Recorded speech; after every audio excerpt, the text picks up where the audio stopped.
While visiting my in-laws who live far away, my mother-in-law came to pick us up at the station in her car. My husband Phil got into the passenger seat first, and as I tried to open the backseat door, I realized it was locked. Mother, the door seems to be locked. As I said that to them through the car window, my mother-in-law and Phil looked at each other and started laughing. With a smile, my mother-in-law said, "Why should I let an incompetent woman who can't even do proper wife duties into the car?" "What? What do you mean?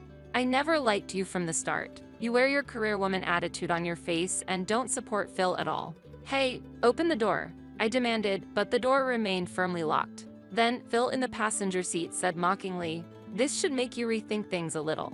Walk 3 hours back home." At that moment, I couldn't take it anymore.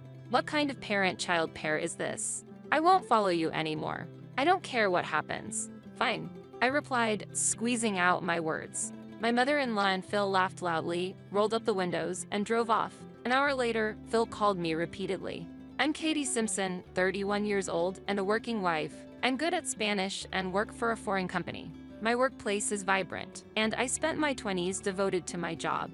But soon I realized my 30s were approaching and felt a bit anxious about not having a boyfriend. Even so, I was hesitant to apply to a marriage agency. Instead, my daily routine was to visit my favorite bar after work to relax and think things over. One day, the bar owner approached me. "What's wrong, Katie? You don't seem well."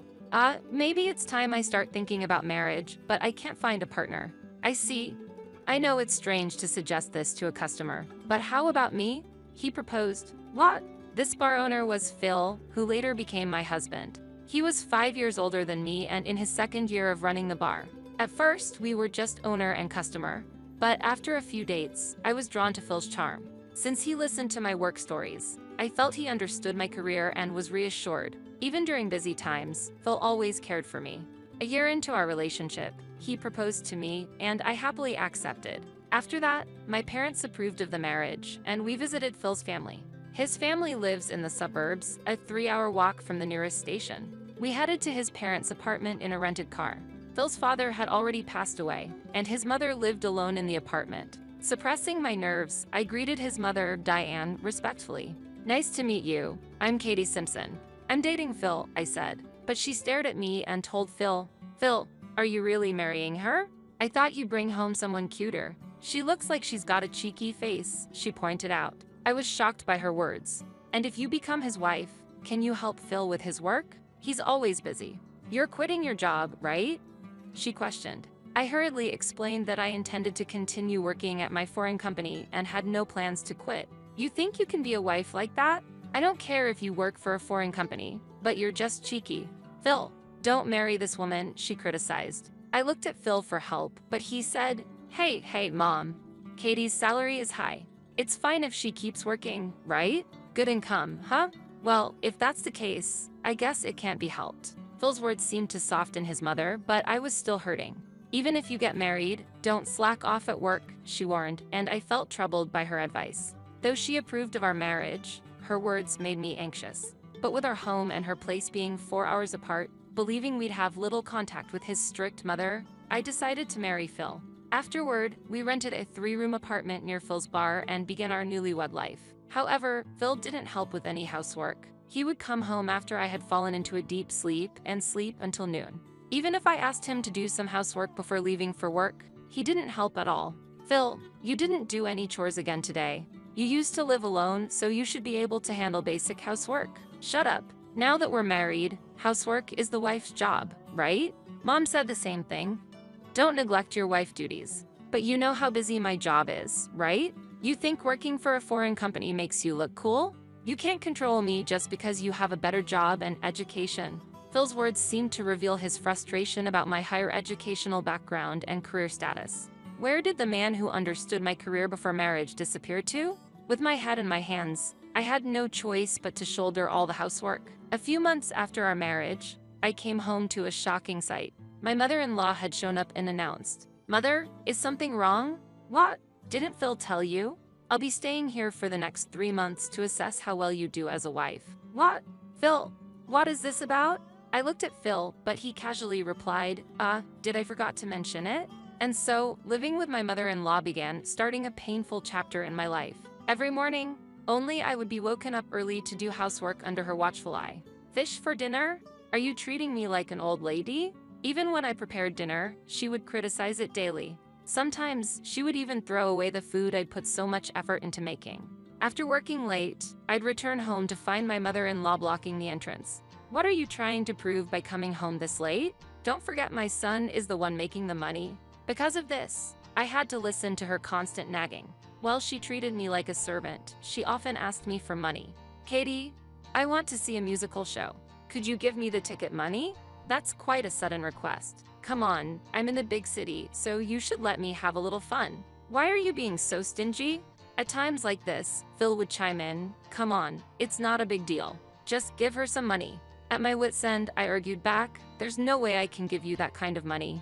This is too much. It seemed this was the first time she'd been opposed, and though she tried to say something back, I ignored her and locked myself in my room. In the end, Phil reluctantly gave her the money. She took it and left without hesitation. As time passed, the amount of money she asked for kept increasing. Naturally, we're covering all the household expenses. She'd ask for money when it suited her, was always sarcastic, and made a mess of the house. Unable to tolerate the situation any longer, I brought it up with Phil one day. Phil, the way your mom treats me is just too much. You need to take action as my husband. But Phil, visibly angry, said, what are you talking about? Are you planning to criticize my mom? No, that's not what You think you're superior to me and mom just because you earn more, don't you? I can see right through you. What are you even saying?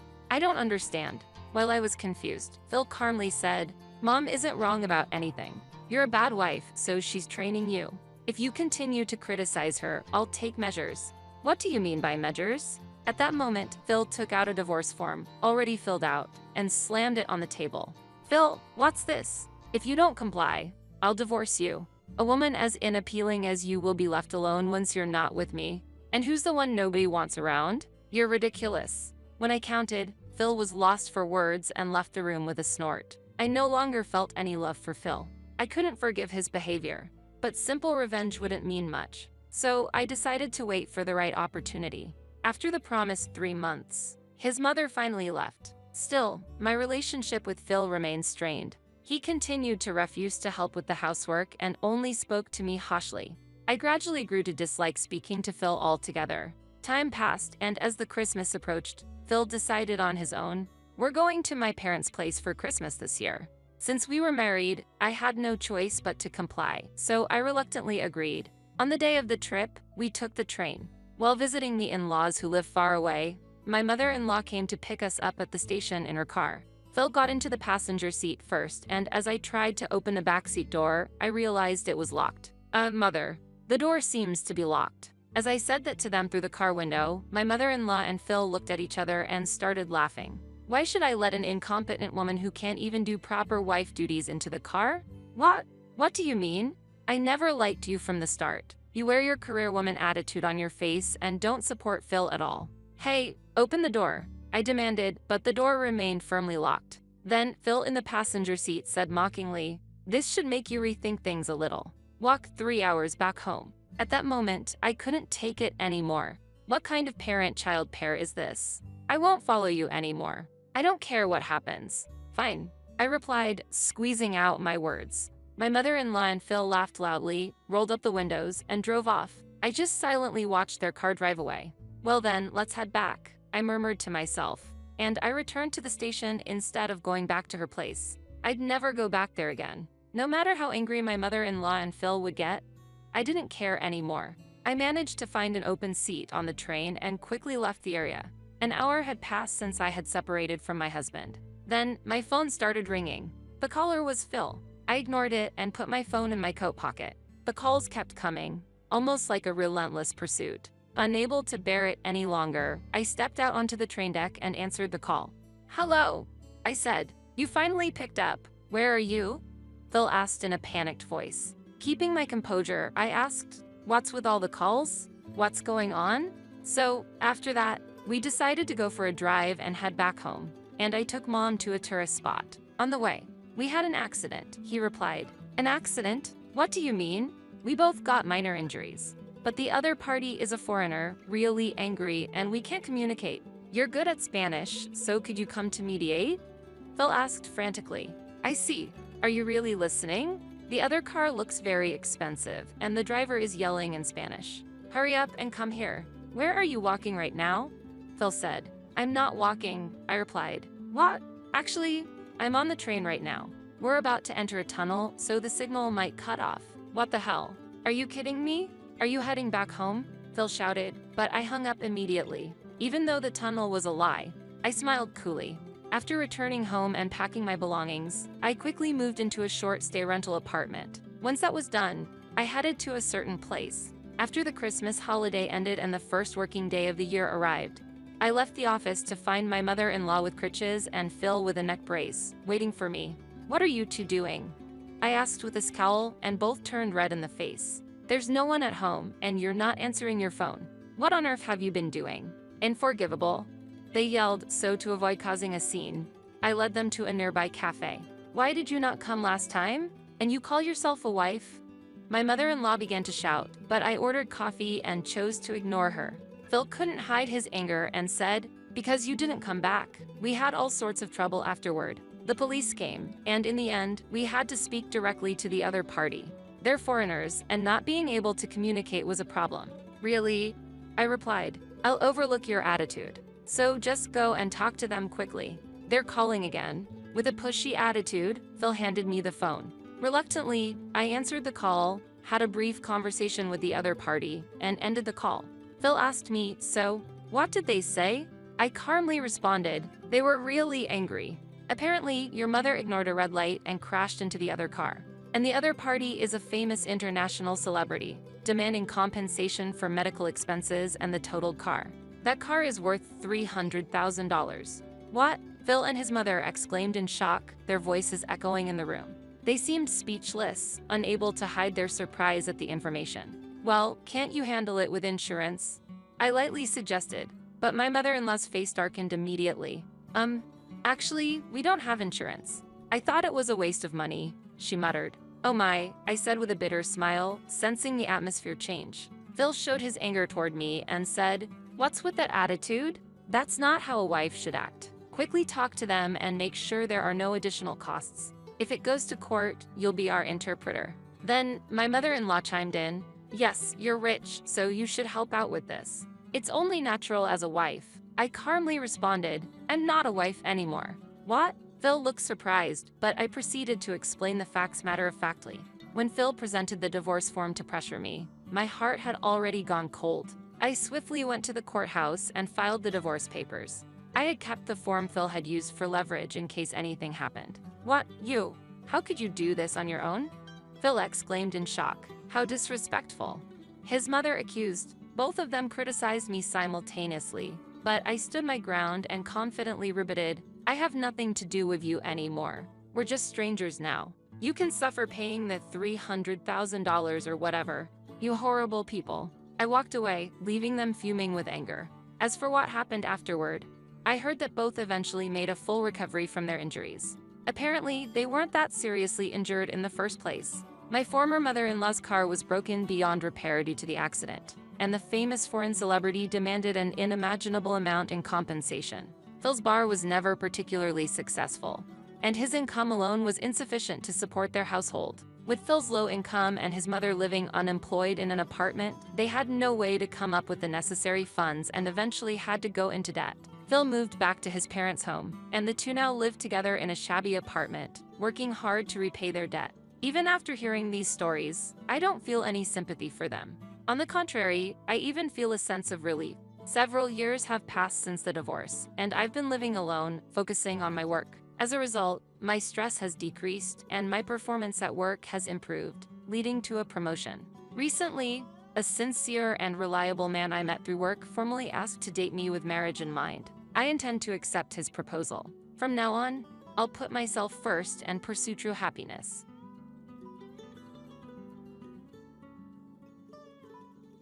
That's it. You've been using the $500 I sent for living expenses for fun, haven't you? Jason shouted loudly as he returned home. Could he be lying even more, not satisfied with just exploiting me? As I heard his voice, anger also welled up in my heart. Jason was a problem. He surely had no intention of listening to me. My love for Jason, who ignored my words and said things as he pleased, cooled rapidly. Do you have any intention of listening to me? I don't want to hear your excuses. Either return the money you spent immediately, or divorce. What? Then it's divorce. I answered with a smile. Right after that, the front door opened. It seemed my son Kevin had come home. It's wrong to blame Mom. What? Are you defending this woman? She has. That's exactly why you both lost my trust. Seeing the person who appeared behind Kevin, we were surprised. Thanks to his support, I was able to divorce Jason. And by stopping the remittances, they will be put in a difficult situation. I, Tracy Manning, 37 years old, am a normal part-time office worker and a mother with a son, Kevin, who is in the midst of his rebellious phase. Kevin, ever since he was young, liked his studies and would voluntarily do his homework and prepare for lessons without my prompting. As he entered his rebellious phase, he gradually began to ignore me. However, he never used harsh words or violence. When he became a high school student, I felt this was normal. More difficult than my son were my husband Jason and my mother-in-law, Diane. I met Jason in college, and we started dating due to his proactive approach.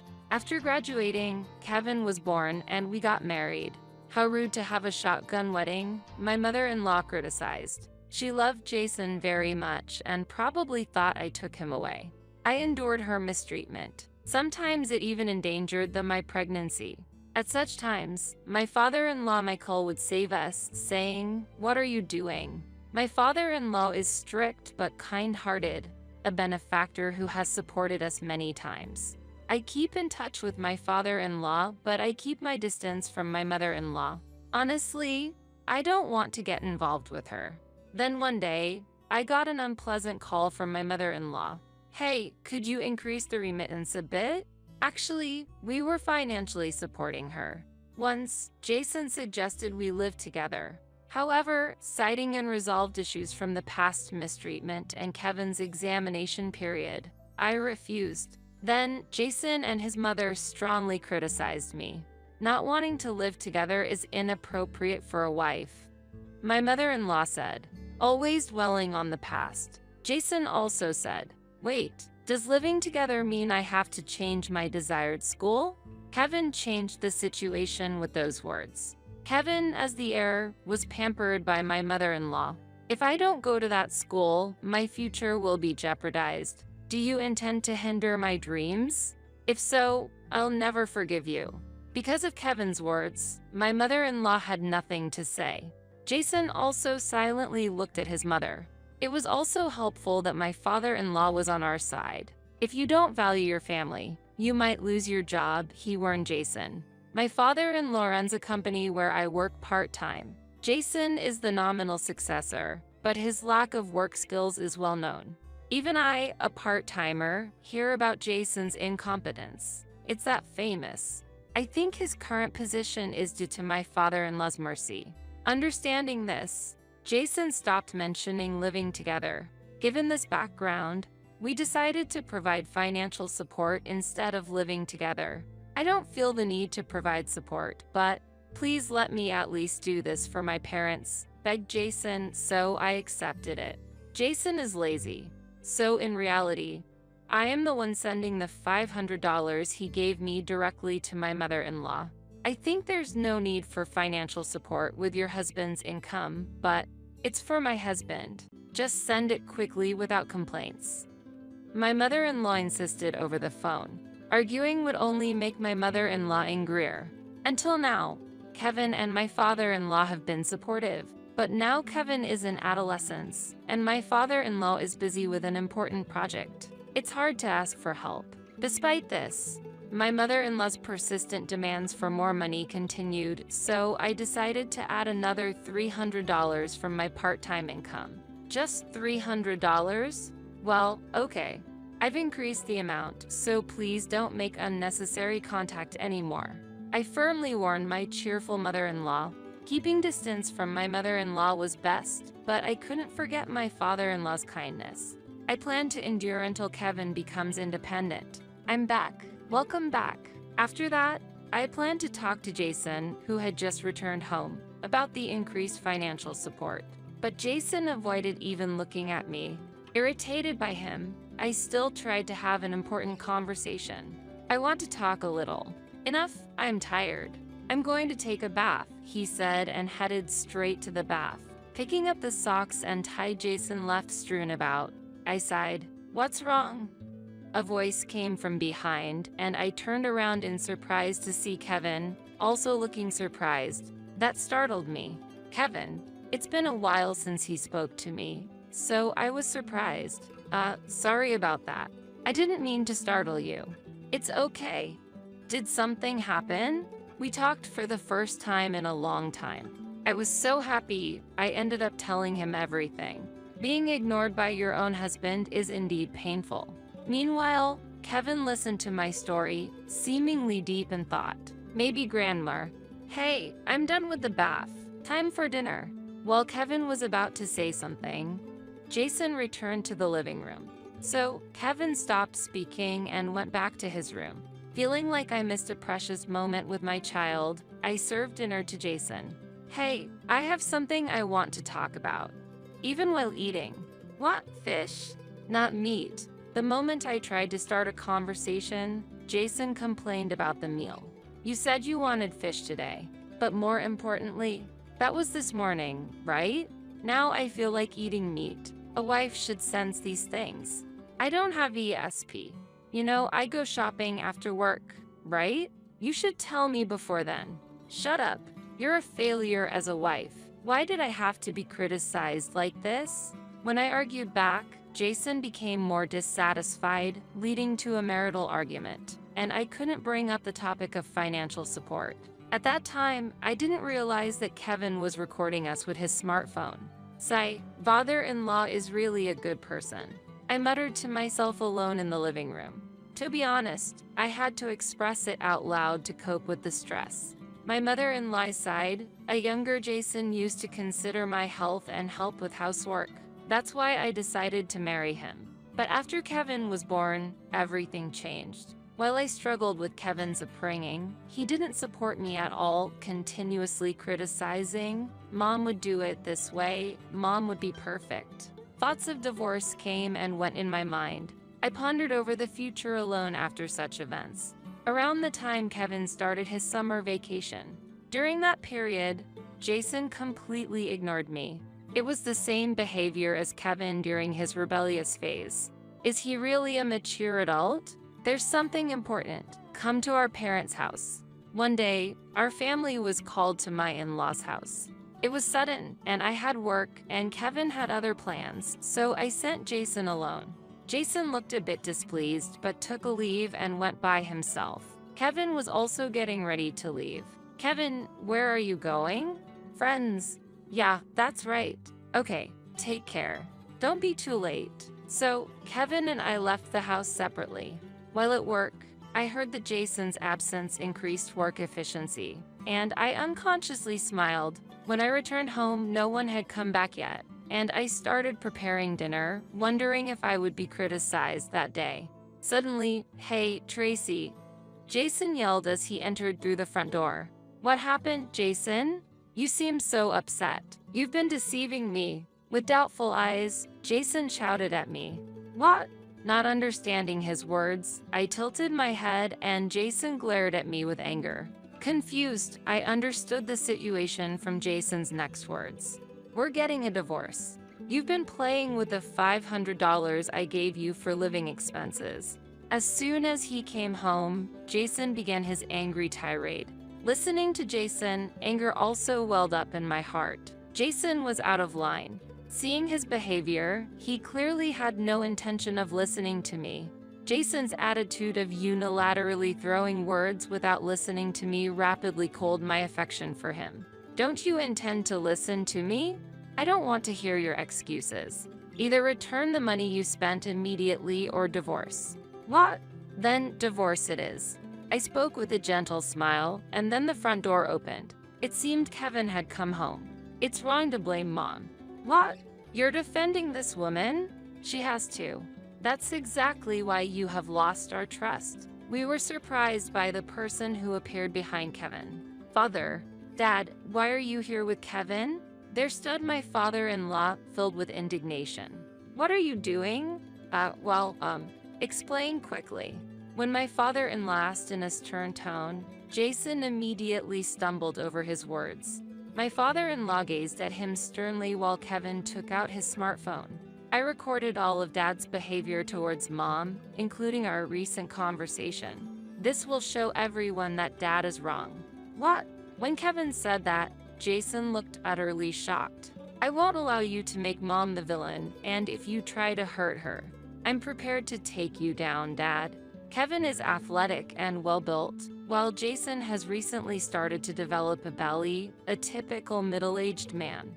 The difference in strength was clear. You're defying your father? What kind of father are you talking about? A father who follows grandmother's every word and ignores Mom's opinions? Even when I ignored her, Mom was always sincere towards me. But what are you doing as a father? Is making Mom suffer your job as a father? Jason remained silent at Kevin's calm words. Children grow up before you know it.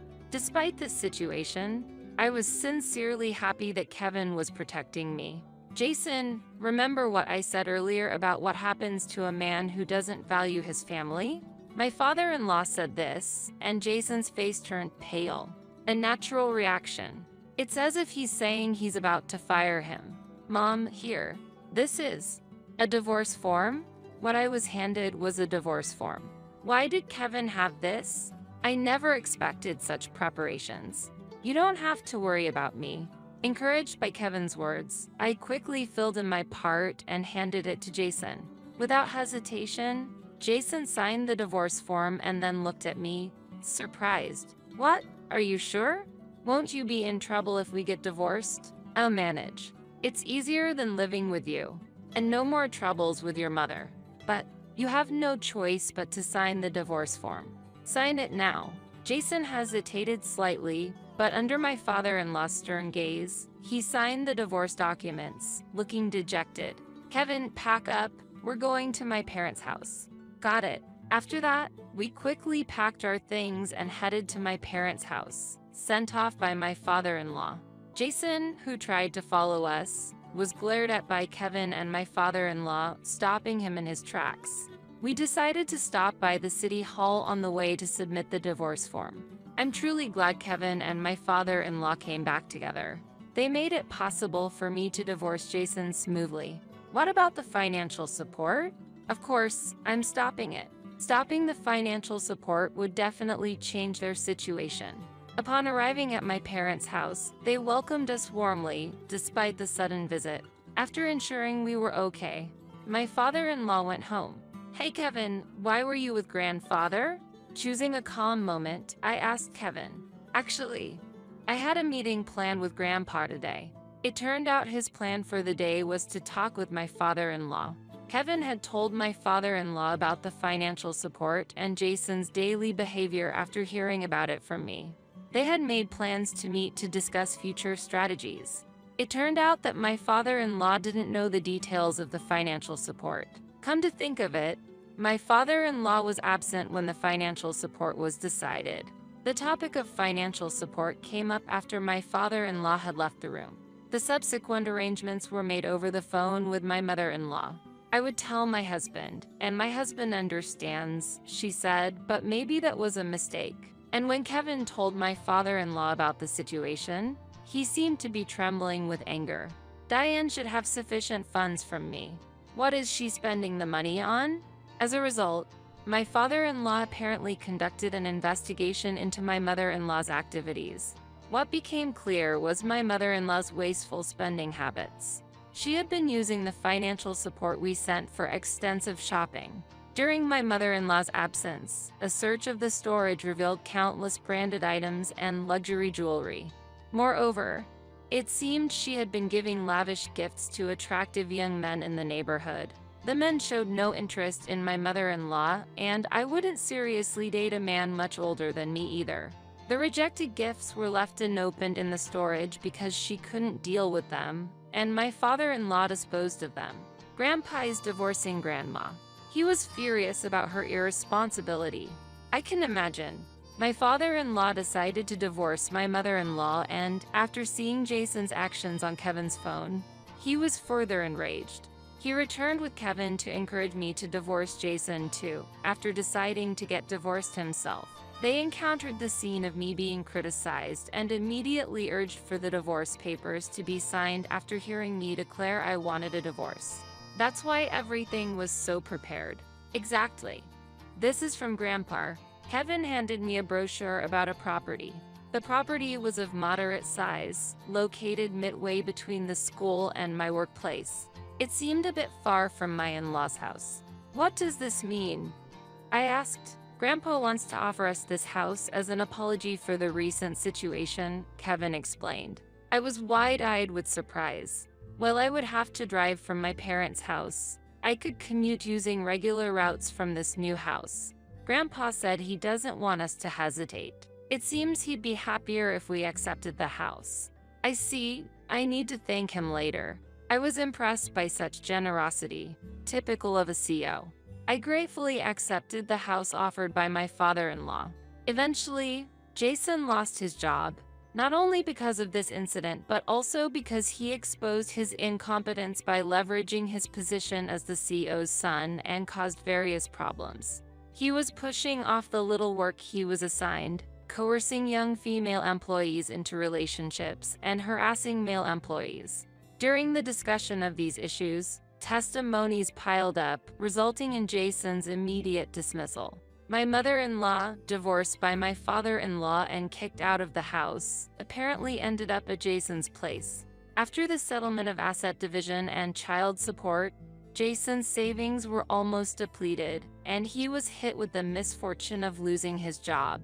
Recently, I saw Dad working at a classmate's part-time job, being scolded. Really? Did that classmate say anything special? I asked. Yeah. He said, "A man like your dad came in."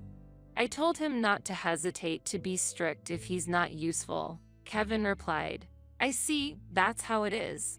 Being continuously scolded by his son's classmate, what a pitiful situation. He was famous for his incompetence, and as he aged, his prospects for reemployment became even more difficult. On top of that, with my mother-in-law's unreformed spending habits, he is now struggling with debt. I heard from locals that fighting can be heard from their house daily, and recently the police were called due to the disturbance. That incident must have been a significant humiliation for him. Perhaps soon, he might have to leave that house, facing the possibility of being evicted due to mortgage delinquency. On one hand, I made progress in my career. My promotion to a full-time position meant more time and responsibility, but it also came with a corresponding increase in income. Life became a bit more comfortable compared to before, and I no longer had to worry about the monthly financial support. After hearing about Jason's situation, Kevin started showing interest in part-time work. Now, he buys what he wants with his own earnings, freeing us a bit from the strict budget we used to have. His growth and independence are a great relief to me. Unlike my mother-in-law, who had a habit of wasteful spending, we continue to live frugally, eliminating worries about the future. Our family is striving for a stable financial life. My relationship with my father-in-law remains good, and we see each other regularly. One day, my father-in-law made an unexpected proposal to Kevin. "If you haven't decided on your future plans yet, how about considering taking over my business after graduation? I'd like you to play a key role in our company," he said. It seems my father-in-law has always considered Kevin as a successor to the company. Maybe employing Jason was part of this plan to spark Kevin's interest. There's no need to rush. If you don't find another dream by the time you graduate from college, I'd like you to consider our business as an option, my father-in-law said, and Kevin took his words seriously. "Kevin, you can choose your own path. Don't worry about the favor. I'll solve it through my work," I told him. "Thanks, Mom. Actually, I'm still undecided about my future," Kevin replied. He's aiming for a top university's economics department, but his future is still unclear. Then, one day, I received a call from Jason. He was struggling with the mortgage payments and ended up selling the house. I was just astonished by Jason, who left my mother-in-law behind. I understood that Jason was walking the path he chose, but I was still disappointed by his actions. "You won't have any more trouble with my mom. Let's start over, Tracy." "Kevin needs a real father," Jason said, to which I sharply reacted. "What do you have left now?" I asked, and he just looked puzzled. Through this exchange, I reconsidered my and my son's future. Our lives aren't dictated by someone else's choices. No matter what path Kevin chooses, I plan to support him fully. While my father-in-law's offer is appreciated, I want Kevin to choose his future on his own terms. I hope his university studies will bring new possibilities to his life and shape his dreams and aspirations.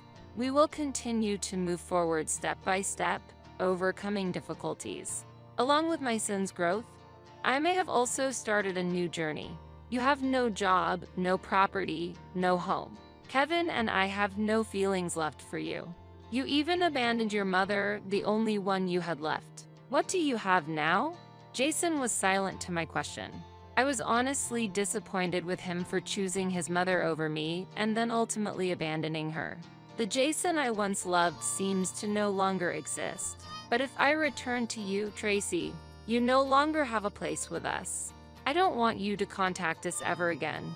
I hung up the phone and set it to block his calls. Later, Jason went to my parents' house, but my father especially had harsh words for him, and my father-in-law took him away. He was then assigned to a construction site far away. Surrounded by burly men at work, it seems unlikely he'll interfere with us again. Meanwhile, my mother-in-law, abandoned by Jason, lost her place and was rumored to be seen under a bridge. But that is no longer my concern. I'll be late coming home today because of my part-time job. Okay, thanks for letting me know. That's my line. Thank you, really. Since then, Kevin has emerged from his rebellious phase and engages in proper conversations with me. Through recent events, I've come to understand Kevin's feelings better. To respond to those feelings, I've been expressing my gratitude and apologies directly. Thanks to his response, our parent-child relationship has become closer.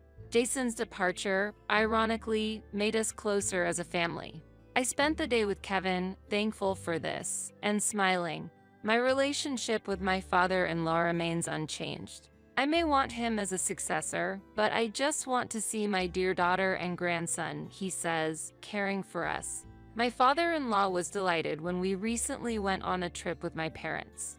I hope to maintain this good relationship with him. Years after the divorce, letters from Jason asking for reconciliation kept coming through my parents. I've been tearing them up without reading. Another letter from him? Looks like it. He still hasn't given up. He should realize that giving up is the real path to happiness. He probably wants to regain something since he has nothing left. Let's hurry and have dinner. Today, Kevin, who has just graduated from college, is going to his first day of work as a successor in the company. He earned the employees' trust during his internship while he was a student. The office staff even mentioned how he's seen as a promising new employee. I'm proud of my son. Actually, I wanted to give this to you, Mom. What is it? He handed me a beautiful box with an elegant pen inside. I bought this with the money I've been saving. I could work hard because of you. I was moved to tears in the morning. I want to continue living peacefully and closely as a family. And I want to be there for Kevin so he can always smile. I'll be careful not to be overbearing like someone we used to know.